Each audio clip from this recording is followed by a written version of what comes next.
As chairman of the town council, I declare this meeting is now in order. I reckon most of you fellows know why this meeting was called. We got the logs cut for the new town hall, but now we got to get them down here before we can start building. So most of us ain't got any horses we can spare full time from doing our farm work. And any we could spare they ain't cut out for skidding heavy timber. So this here council has decided to appropriate $100 from the town treasury, same to be used to buy a team of draft horses to get the job done. Now, all we got to decide is, who are we going to send into Salem to do the buying? Well, I vote we send Daniel Boone. I second that. How about it, Daniel? Well, I'm honored, gentlemen, but I'm not free to go right now. Well, Daniel, if you can't make it, maybe you can suggest somebody we can trust, somebody we can depend on. Well, it so happens there's a man right here in this room tonight who knows more about horse trading than anybody in Kentucky. If it's me, I'd send Otis Cobb. Otis Cobb?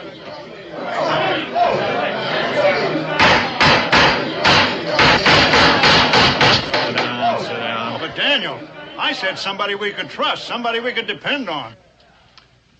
Well, I grant from time to time he's gotten the best of some of you, but horse trading is his business.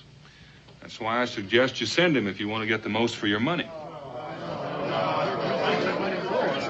Well, you may have a point there. I second it. That being the case, and no more business to be taken care of, I declare this meeting's adjourned.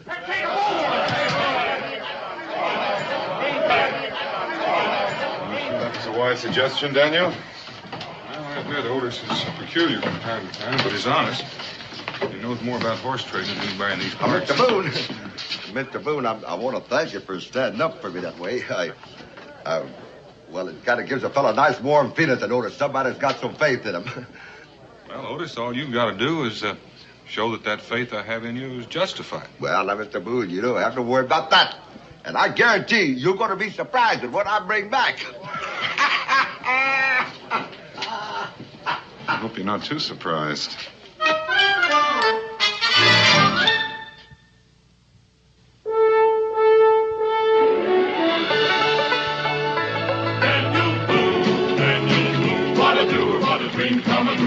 Daniel Boone.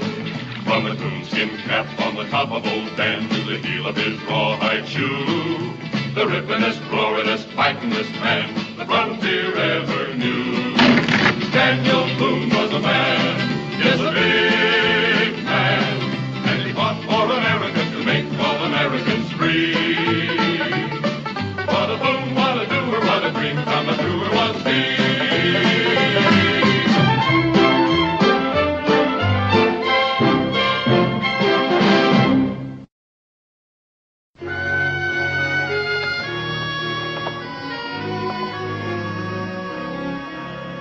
It was real nice of you to ask me to walk you home after the dancing, ma'am. Maybe I could call you when the next time I come to town. Leaving so soon? Yes, ma'am. I just came here to buy a team of horses.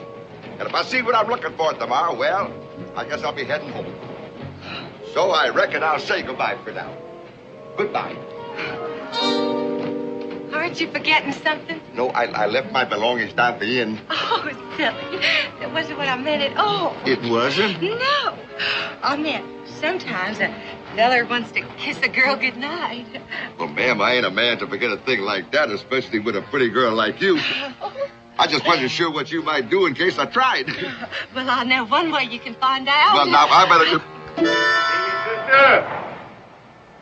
Baby sister! My brothers. How dare you? You take your hands off What's going on here, baby sister? Oh, Brother Caleb. That man. I was coming home from church, and he followed me and tried to kiss me. I did what? You better go in the house, baby sister. We'll take care of this. You know what I'm going to do to you? Now, just a minute. Let me I'm explain. going to break every bone in your body with my bare hands. After that, I'm going to hang you. And after that, I'm going to tear you limb from limb. Not if you can't run faster than I think you can. You ain't. Get him! Come on this way.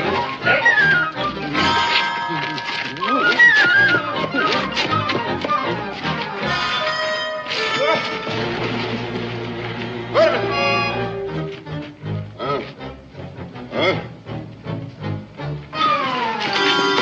Hey, get up, Billy. Come on, man. Get after him.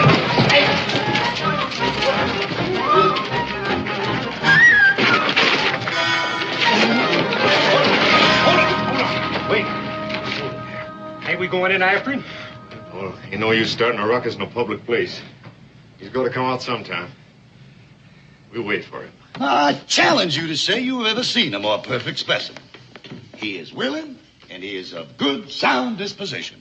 Now, ordinarily, gentlemen, I wouldn't part with him at any price. But since I have sold my plantation and have no further use for his services, I am willing to let him go at a sacrifice. Now, who'll make me an offer? Well, come now, gentlemen. You'll never get another chance like this. It must be obvious to all of you he can do the work of 4, and I'm going to let him go for the price of 1. Now, pick something up, Goliath, and show these gentlemen how strong you are. Now, you watch this, gentlemen. This is... You stupid lout, you mean to make a fool of me? You told me to pick something up, Mr. Smedley. You happen to be the nearest thing at hand. So I did, Goliath. So I did. Now, you saw that, gentlemen. You saw that. Complete obedience and the strength of a Hercules. Now who'll make me an offer? Mister. You, sir, did you wish to make a bid? Well, I don't aim to buy him outright, but I could use him if you'd rent him out to me for about 15 or 20 minutes. Do not be ridiculous, sir. All right now, gentlemen, this is your last chance. For the last time, who's going to offer me $100? $100 bid. Look at him. He can do the work of 4, and I want to start the bidding at $100. Now, look at this man, gentlemen. Think about what I'm saying to you. Who's going to start that bidding at $100? Mister. Please, stand aside, sir. Now, You don't understand. I just changed my mind. I give you $100 for him. now, that's the kind of talk I like to hear. I got $100 bid. Do I hear more? $100. Do I hear more? Once, twice. Going, gone. What is your name, sir? Did you ask my name? Yes, I did, sir. Otis Cobb. Otis Cobb, a very good American name, sir. Here we are. Yes, sir. 90. It's all right. 100. I can tell it's here, sir. 100 even. He is all yours. My congratulations to you, sir. Now, if you gentlemen would care to, I'd be very happy to buy a drink. Yeah. Steady. Well, wait a minute. Mr. Otis, looks like I belong to you. Looks that way, don't it? So I heard him call you Goliath. Is that your name? No, sir, not for real. Folks took to calling me that when I got my growth. Well, that's understandable. Well, you come along with me. If you'll wait right here while I get my things. Oh, no. You'll get your things later. What I got in mind for you right now, I don't want you cluttered up with an awful lot of things to carry. Come on, follow me.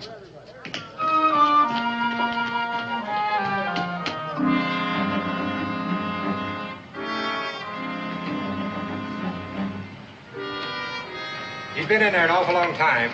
I say we go in and get him. Oh, ain't no need being hasty. Like I said before, all we got to do is... Well, now. Now, listen, fella Cable. You're going to give me a chance to explain and let me go peaceable, or are we going to start fussing each other again? I reckon we're going to start fussing. But don't ever say I didn't get a chance to warn you. You understand? Goliath. Okay.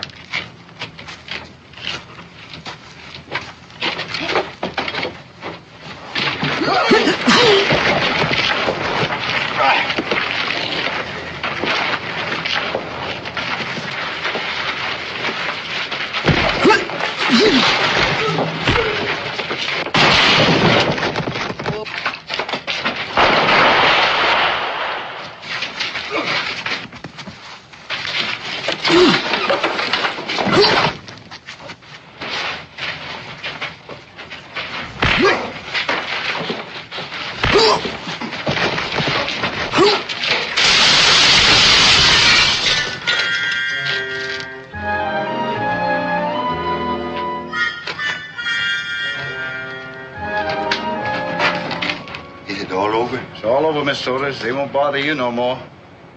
You know, the next time you ought to give a man a chance to explain instead of going around trying to do him some bodily harm. Uh-oh.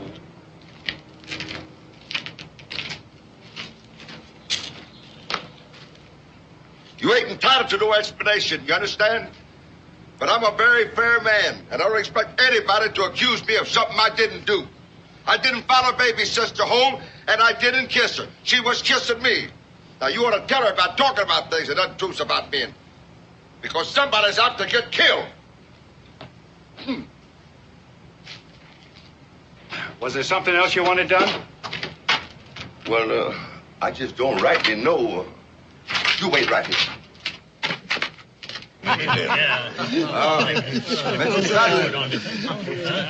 Excuse me, Weaver. Excuse me there. Hey, Smokey, excuse me. Mr. Smedley. Well, Mr. Cobb, sir, would you care to join me in a little drink, sir, to celebrate our mutual satisfaction? Well, that's what I was aiming to talk to you about. I don't believe I understand you, sir. Well, the fact of the matter is, I got a little proposition I want to put up to you. I want to sell Goliath back to you. Sell him back? Well, you haven't owned him more than 15 minutes, sir. You mean to tell me you're already disappointed in it? Oh, no, it ain't that. He worked out better than I figured he would. Then why get rid of it? Well, I'll tell you, you see, I ain't got no more use for him. That's what it is. And he's slightly used now, and I'll take a small loss. So I figured that if I sell him back, you give me $90. That'll be a small profit and a kind of a quick turnover. You are being ridiculous again, sir. Well, would you consider 85? Mr. Cobb, I consider a bargain to be a bargain. Now, you made a purchase, sir. I am deeply regretful if you are unhappy with the merchandise, but I have no intention of refunding any money. Well, if you don't want to talk money, could you give me an idea where I could trade them in for a team of horses?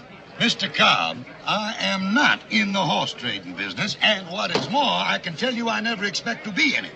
Well, I wouldn't be so sure about that. Just up to a little while ago, I was in the slave-owning business. But I'm in it now. Get out of the way, Steve.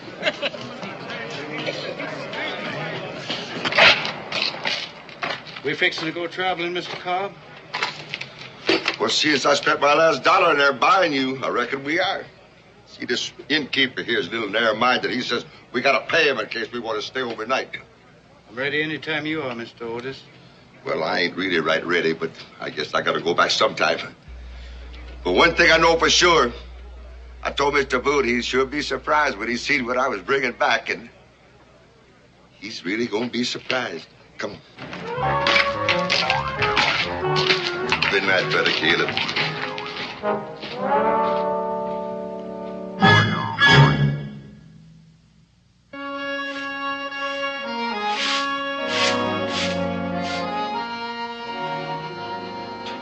Dan, you better come out here. What is it, Becky? Well, it looks like your friend Otis.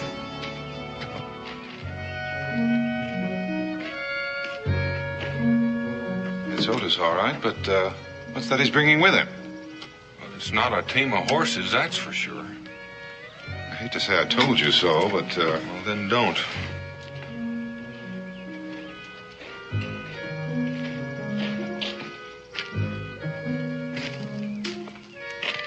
Well, Mr. Boone, we got back. I can see that. I guess you're surprised to see us, ain't you? Well, I'm not surprised to see you, but... But you weren't expecting what I brought back, was you? This is Goliath. I've been telling them all about you. Goliath, this is Mingo. It's my pleasure, gentlemen. He big, ain't he? You know, the first time I laid eyes on him, I said, Otis, the horses. Tell me about the horses. Mr. Boone, I'm glad you brought that up. Dan, Otis and his friend look tired and hungry. I think the least we could do is invite them in for a meal. Oh, you're very kind, ma'am. By all means. Come on, Goliath. We can... Otis, start talking. Where did you get it? Well, you could say I bought them. For how much? Well, you might say for $100. Your money? You might say no. Now, Mr. Boone, I know what you're thinking. Oh, no, you don't, or you'd already started running. Well, give me a chance to explain, will you? If it wasn't for this deceitful female. Deceitful female? Yes, she had 4 brothers. She was this tall. I'm telling you, she was over 7 feet tall. I'm minding my own business. I'm standing there to pick up my things there, and she grabs me. And she says to me, "Are you going to mention?" Oh, no, I says, just a... Otis, do you mind if I sit down? It sounds like it's going to be a tall story. All right, but I'm telling you the truth. This woman is 7 feet tall. She got 4 brothers. Now, I'm not bothering her. I'm going down to the inn to pick up my stuff. Out this woman comes and grabs me like this. What's happened? She starts beating me over the head. So you see, Mr. Boone, I just didn't have no choice, that's all. I had to play by to keep from getting killed. I'm not so sure you did keep from it, Otis. You may have postponed it for a while. As a matter of fact, you may have got us both killed. Now, you ain't talking serious, Mr. Boone. Well, you may not think so, but something tells me the town council is going to take a dim view of the way you spent their $100. Not to mention how you've held up progress in the town hall. I don't suppose there's any way you could give the money back. Oh, now, you know better than that, Mr. Boone. You know I ain't got nothing that's worth $100. But wait a minute. Maybe if they'll wait until the trapping season starts, I can pay them off in furs. No, trapping season's 6 months away. I don't think they'd wait. Well, we might as well get started. Get started where? To the fort. You got to tell your story to the council sometime. Well, to be honest with you, Mr. Boone, I'm really in no great hurry. I can't say that I blame you.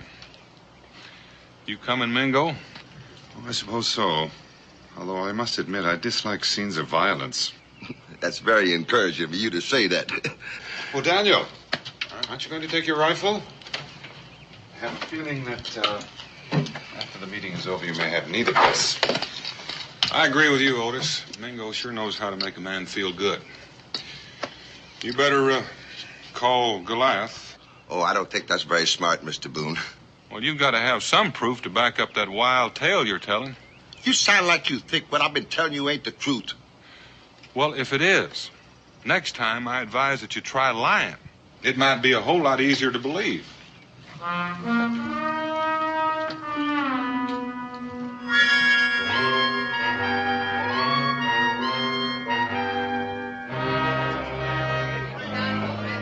Daniel, they asked me to bring the prisoners inside. Did you hear what he just called us? Mr. Boone, I don't like the sound of that there word. Let's go.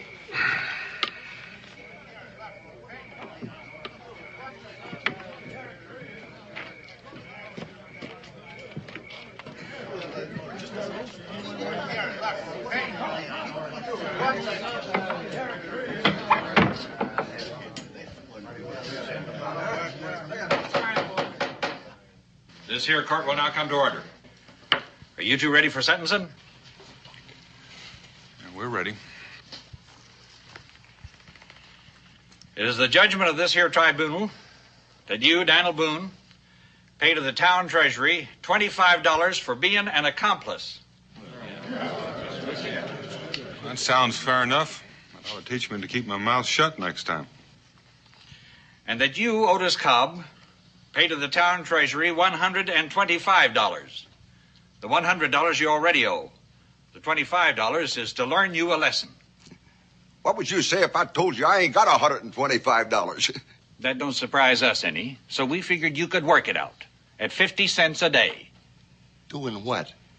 Well, since what you took was taxpayers' money, we figured everybody ought to get some benefit.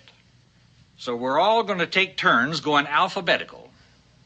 You'll start come sun up tomorrow with the Applejohns. $125 at 50 cents a day. I don't sure that I wouldn't rather be hung. Mr. Tupper, can I say something? I don't see any reason why you can't. Mr. Sedley, he was the one that sold me to Mr. Otis. Always said I could do the work of 4 men. So with me and Mr. Otis working, that's 5 times 50. No, I ain't gonna have that. You ain't gonna have what? I ain't gonna have somebody else paying off my debt. Now, what I did was wrong, but I'm the one that done it, and I'm the one that's gonna pay it. Well, now, are you sure that's the way you want it, Otis? Seems to me like you're taking on quite a load. No, Mr. Boone, my mind is made up, and I ain't about to change it. Well, I think you overlooked just one thing. You own Goliath, and that makes him your responsibility. Mm-hmm. Now, with you working from dawn to dusk, how do you aim to feed him? Don't fret about me, Mr. Otis. I'll make out somehow. No, sir. No, sir. I am not going to shirk my responsibility. Say, Grover, you've been saying that you need help around here at nights. Bringing in kindling wood and washing the dishes and scrubbing up the floor and such. That's right. Well, you just hired yourself a man. You think you can stand up under all that work without breaking down? I can do the work. All you got to do is just feed me and Goliath. Well, if that's the way you want it, I guess that's the way it's going to be. That's the way I want it. Well, now that we got that settled, I declare this meeting adjourned.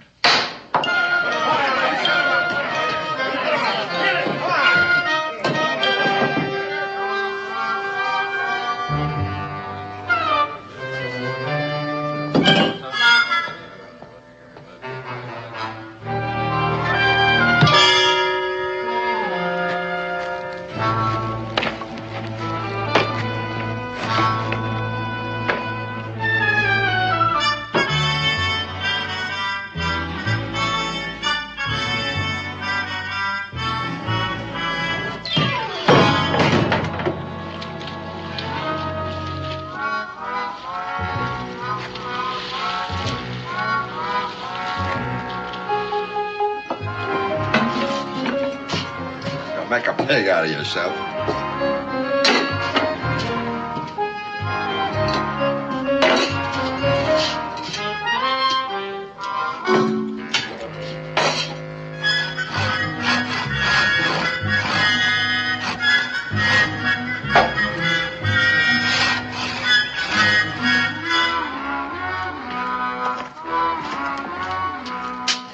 Come on, faster, faster.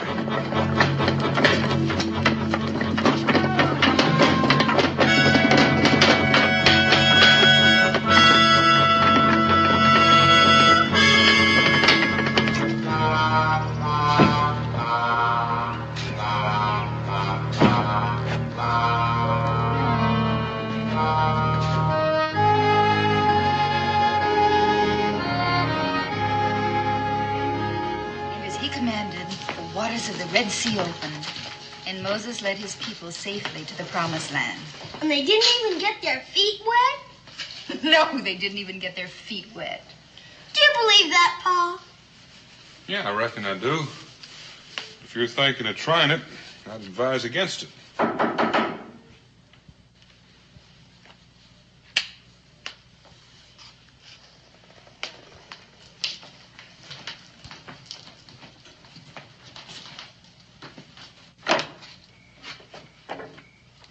Excuse me, Mr. Boone, for disturbing you at this hour tonight, but I saw a light was burning. Well, you're not disturbing anyone. Come on in. You know my wife. This is my son, Israel. Israel, this is Goliath.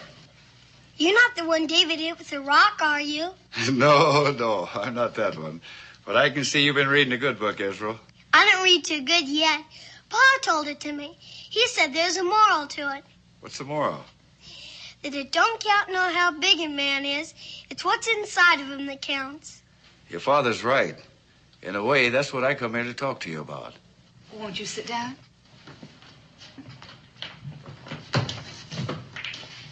It's about Mr. Otis.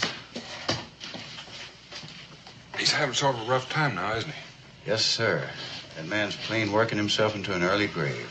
You know, it's funny. Most people never did have much respect for Otis. The way it looks now, he set out to prove him wrong. That's just it, Mr. Boone. Maybe what he said about me not helping him pay for what he had done, that's right. It could take his pride away. And a man needs his pride. And he does. But what I had in mind, maybe I could help him in another way. He's got some bottom land that he's never farmed. And if I could plant some cotton and tobacco...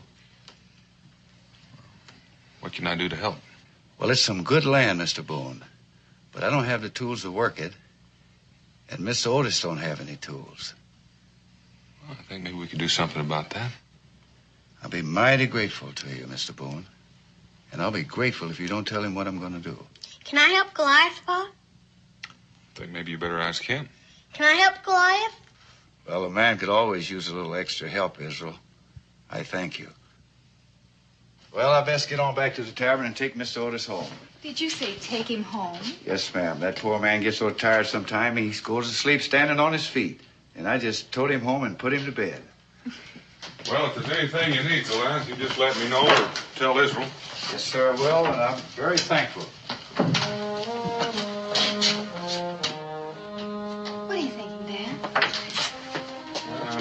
Daniel. Otis may have bought a lot more for his $100 than he knows.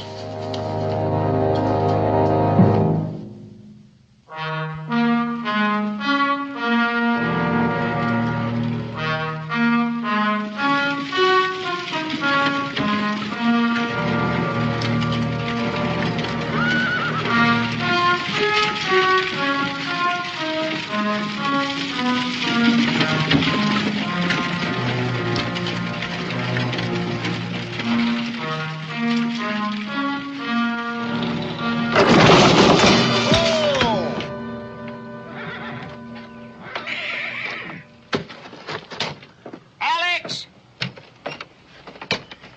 I told you we should have that wheel fixed in the last town. Well, don't just stand there looking at it, man. Get the spare out. Yeah. Looks like you've got a little trouble. A temporary inconvenience, sir. Perhaps an act of providence, a part of the greater things to come. By good fortune, we have a spare. Allow me to introduce myself. Jeremiah Loomis, entrepreneur extraordinaire and owner of this modest caravan. I'm glad to know you, Mr. Loomis. My name is Boone. This is my friend Mingo. It is my extreme pleasure, gentlemen. I assume from your attire that you're natives of this region. Yeah, we've been here a while. Then perhaps you could inform me the approximate distance to the next hamlet. If you're talking about Boonesboro, it's about a mile down the road. We can easily make that by nightfall. I dislike traveling in the dark. That broken wheel. We'll be glad to lend you a hand, help lift up the rear end of your wagon. That is a very generous offer, sir, but Alex here is perfectly capable of handling it alone. Are you saying that one man intends to lift this wagon? It is a mere trifle. Nothing at all, sir. He's done it many times before. Read for yourself.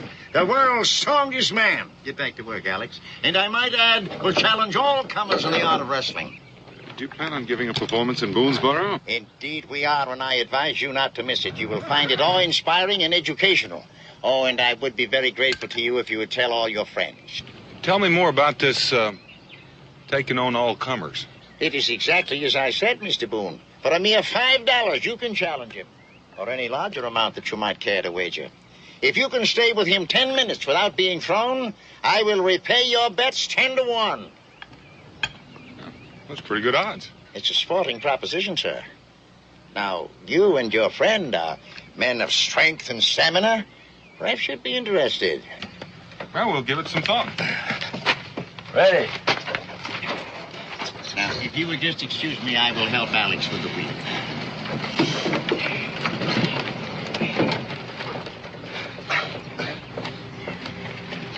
That's a pretty good trick.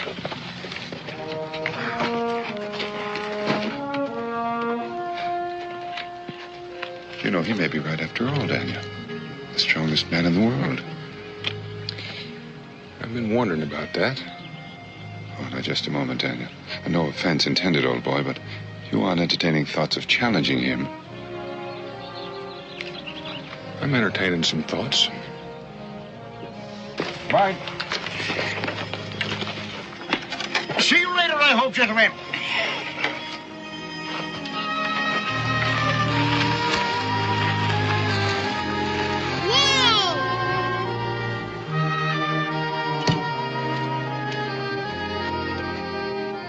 I reckon we're a little tired, Israel.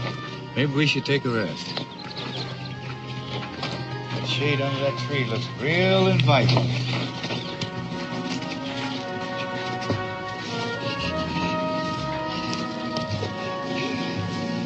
How do you two expect to get some work done sitting here in the shade? I have to take the blame, Mr. Boone. Israel was holding up real fine. I got tucked out. That ain't you, Pa. I was the one that got tired. From what I can see, it looks like you both deserve a rest. Mind if I join you? Sit down, Mr. Boone. Some cold water in the jug in case you're thirsty. Thank you. Well, I guess Mr. Otis will really be surprised in a few weeks when he sees what me and Israel's done. Well, he might be surprised a whole lot sooner than that. How strong are you, Goliath? To tell the truth, I don't rightly know. As far as I can recollect, I never really did extend myself. Did you ever do any wrestling? I was owned by a sportsman once. He used to match me just to entertain his friends. You said you wanted to help Mr. Otis. Well, it might be that you could help him quite a lot. What do you got in mind, Mr. Boone? I'm not quite certain. We're going to have to do some testing. Let's go. Where are we going? First, we got to find a wagon.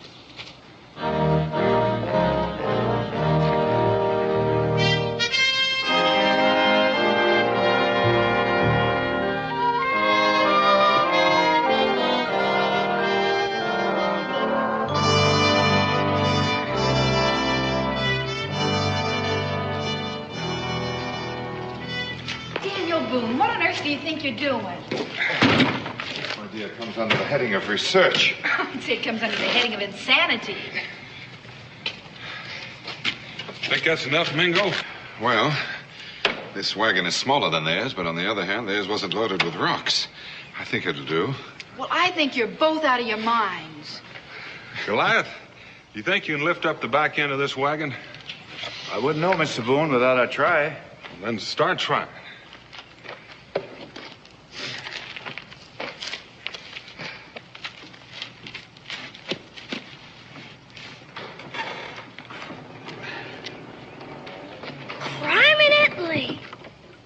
What do you want I should do with it, Mr. Boone?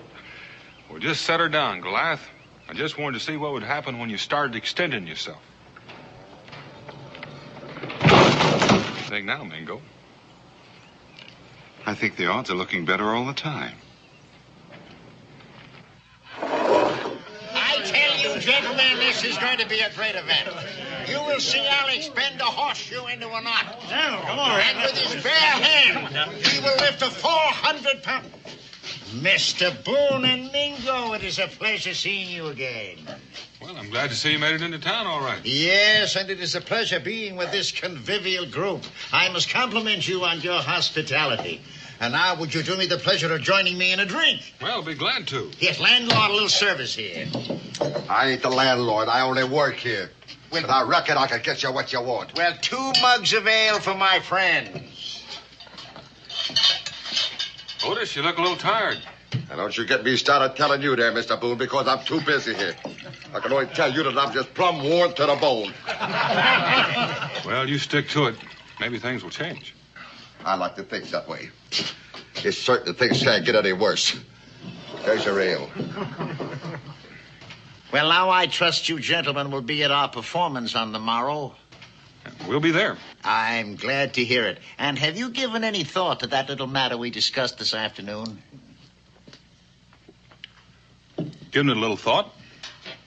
I think we'll be able to supply you with some competition. I am delighted to hear it. I assume that this is a personal challenge. No, it isn't. But I have someone in mind that ought to make it interesting for your man. And just what amount did you wish to wager, sir? $20? Well, about $5 for me and $15 for the man I'm betting on. And I think you said the odds were 10 to 1? That is correct, and you are a sporting man, sir. I'm sure the contest will be very pleasing to the crowd. To some more than others. Here's my 20. If it ain't asking too much, Daniel, just who did you have in mind?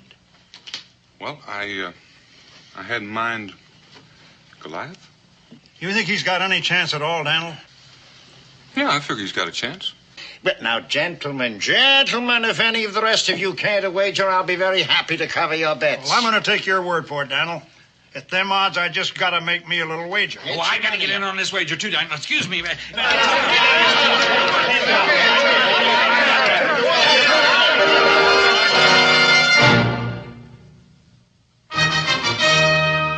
you are, lady. Thank you very much. Now, are there any more customers? Oh, ladies and gentlemen, don't miss this golden opportunity.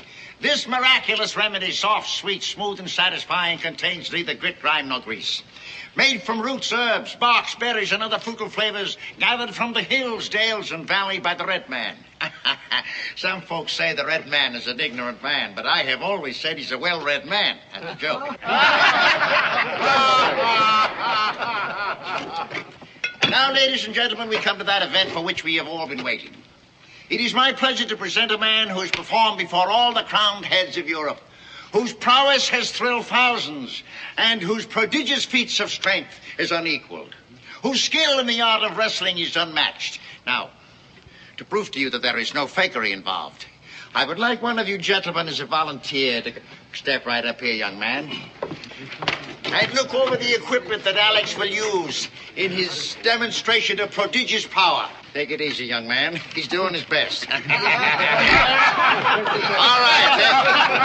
Thank you very much. Thank you very much. And now, ladies and gentlemen, if I may repeat, it is my pleasure, nay, it is my privilege, to present to you that colossus of strength, the strongest man that mortal eyes have ever gazed on, Alex the Assassin. Come out, Alex.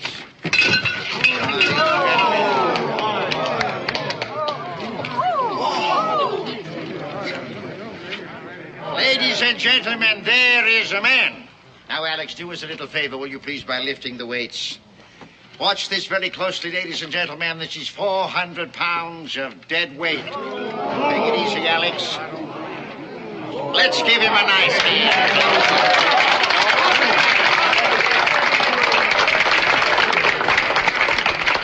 That's it. Here comes Otis. I wonder what he's doing here. I thought he was supposed to be working. But I got an idea it means trouble. Hi, Mr. Boone. I've got to talk to you. Fire away, Otis. Well, this is sort of personal. Will you excuse us, ma'am? Come in. What's on your mind, Otis? I thought you was a friend of mine. Now I find out that you've been double-crossing me. Well, just how do you figure I've been double-crossing? Matching Goliath there with that assassin without my knowledge, and I'm here to tell you that I ain't going to stand for it. Now, Otis, just listen to me for 1 minute. Here's your chance to clear up your debt with the town. Goliath's willing, so why should you object? It's the principle of the thing. I told you before that I was going to let somebody else pay off for what I owe. Well, I'm afraid it's too late. The match has already been arranged. I don't care if it's been arranged. Goliath ain't going to be here. Because I told him to stay home, and he's got to do what I tell him. Otis, you don't understand. The people here in Boone's Borough have already wagered all their money on Goliath. You can't withdraw him now and cause them to forfeit their wagers. You're right. I wasn't aiming to have nobody forfeit nothing. Well, what were you aiming to do then? I'm aiming to wrestle that assassin myself. Have you had a look at this feller? No, but just got here. Well, when you do, you might want to change your mind. Nothing's going to change it. Well, Otis, how come you've gotten so brave all of a sudden when you bought Goliath for self-protection in the first place? Mr. Boone, up there in Salem, there was 4 of them men and only 1 of me, and they was mad. But now this is man to man, and I'm mad. And you know, I'm ferocious as a tiger once I get aroused. Alex is going to kill you with his bare hands, and if he doesn't, there are a lot of folks around this town that just might. No use talking to me anymore, Mr. Boone. My mind is made up. Where is he?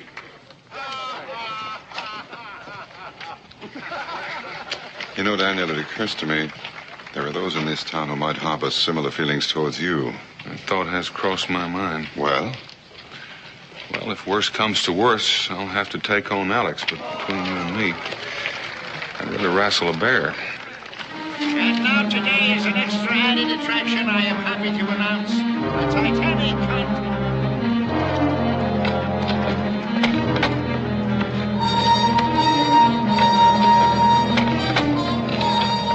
What are you doing here, Israel? I thought you was watching the circus man down at the settlement. Goliath, I gotta talk to you. What's on your mind, Israel? It's about that assassin. You gotta wrestle him like you said you would. I feel bad about it, but there's nothing I can do. Why ain't there? Mr. Otis says I can't. There's no reason why you gotta do what he tells you to. You're bigger than he is. That don't make any difference. You don't understand what it is being a slave. Mr. Otis owns me, and I gotta do his bidding. Just like I couldn't do his work for him. But this is different. There's no difference, not when he tells you can't do it. You don't understand. All these people are depending on you. And if you don't do it, my pa will. And he's up to get himself hurt real bad. Don't make me feel any worse, Israel. I already feel too bad about it. I mean, there's nothing I can say to make you change your mind? There's nothing. I just can't disobey what I've been told.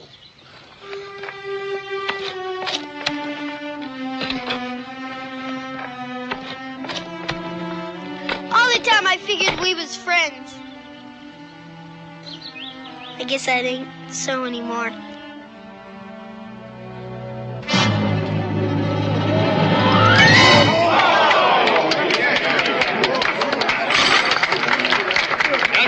right, ladies and gentlemen. And now Alex will break this log as if it were a mere twig. Thank you very much, Alex. Watch very closely, ladies and gentlemen.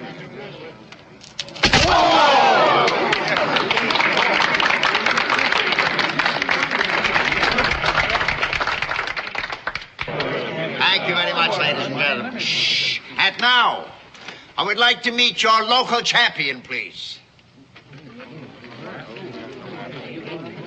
Becky, you stay here. I'll be back in a little while. Will your local champion... Daniel, you're not going through with this. You know you don't stand a chance of winning.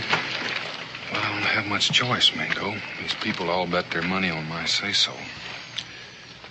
Maybe I can out-scuffle Alex in wrestling. The odds the way they are, we still might come out ahead. But Daniel, he's a professional. I've seen bouts like this in London. I repeat, will your local champion please step to the platform? All right, you can stop your yelling now. I'm getting up there as fast as I can. Yelling up there. Looks like you're too late. There goes Otis. I never figured he'd go through with it.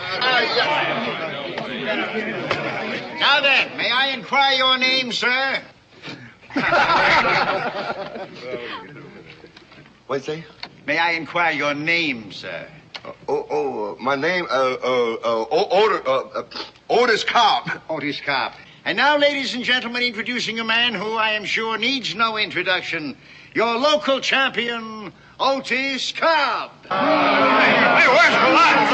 Where's Goliath? Now, listen, don't you all go hollering for Goliath because he ain't going to be here. I told him to stay home. You know better than that.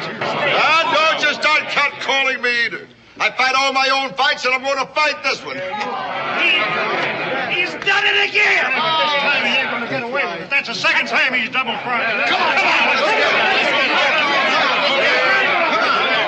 Gentlemen. Just a minute. Get out of the way, Daniel. This time we aim to teach Otis a lesson he ain't about to forget. Well, just what kind of lesson did you have in mind? Well, I figure a public weapon ought to do it. Yeah. I figure you're going to have to walk over both of us to do it. Well, we might just do that because you're the one that got us to put our money on Goliath. Come on. Hold on. Look. It's Goliath.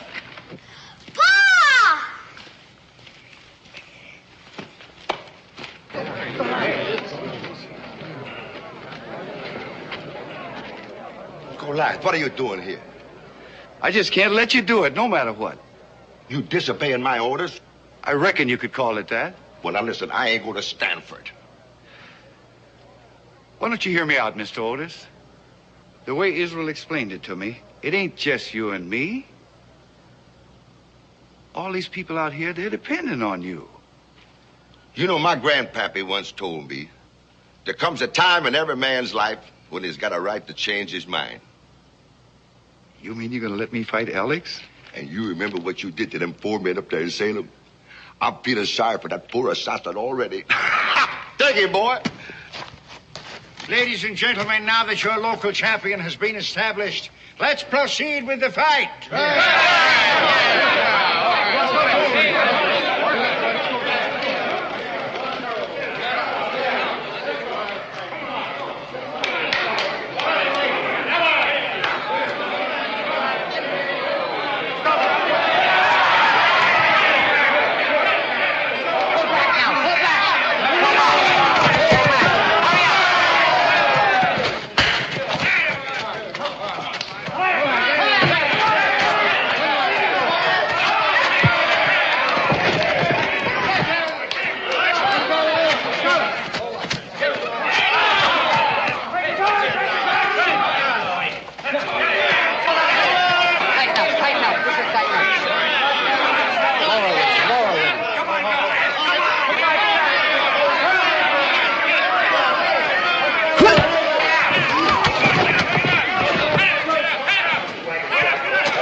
a business proposition to offer you. How much will you take for your slave?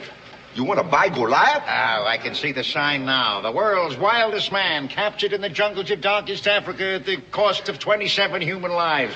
Why, with that kind of an attraction, I can recoup my losses in no time at all. What, are you going to put him in a cage? Only for a short time during each show. I assure you he will receive good treatment. And in return, I am prepared to offer you the business opportunity of a lifetime. A full partnership in my very lucrative enterprise. You're offering me half of this circus? That is exactly what I'm doing, and if I do say so myself, it is a very magnanimous gesture. No, that's a very tempting offer, but I couldn't make the trade. You know, the last 3 weeks here, I've been thinking, nobody's got the right to go around buying and selling human beings like they were animals. Like nobody's got the right to even own one. So from now on there, I am turning you loose, Goliath. You're going to give me my freedom, Mr. Otis? That's just what I says. From now on, you can do whatever you please. And if you want to join this man's circus, you go right ahead. Well, Otis, it may interest you to know that you've just liberated $150. That's what Goliath just won. Well, if he won $150, he can spend it any way he sees fit. Now I reckon I'll go back to work. Mr. Otis, will you wait, please? Mr. Looms, will you sell me that team of horses? I'll give you $100. You have just made yourself a purchase. Mr. Tupper, I'll give you those horses. And now Mr. Otis paid his debt to you. I'd say he's more than paid it. Now, just a doggone minute. You can't do that to me. You own me. What belongs to me belongs to you. That ain't true. Don't you remember? I just set you free. Well, I've been free long enough. And we got some cash money and land to work. And come this time next year, we're going to own a plantation. So if you don't mind, would you give me that other $50, sir?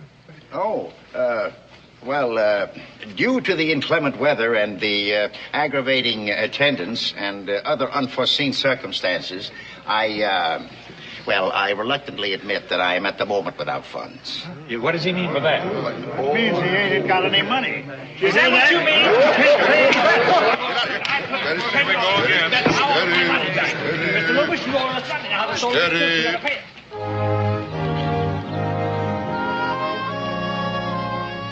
Looks like we're going to have a real good crop this year. Yeah, it sure does. How does it feel to be a rich plantation owner, Otis? Well, this will probably come as a big surprise to you, Mr. Boone. But if you try real hard, you sort of get to like it.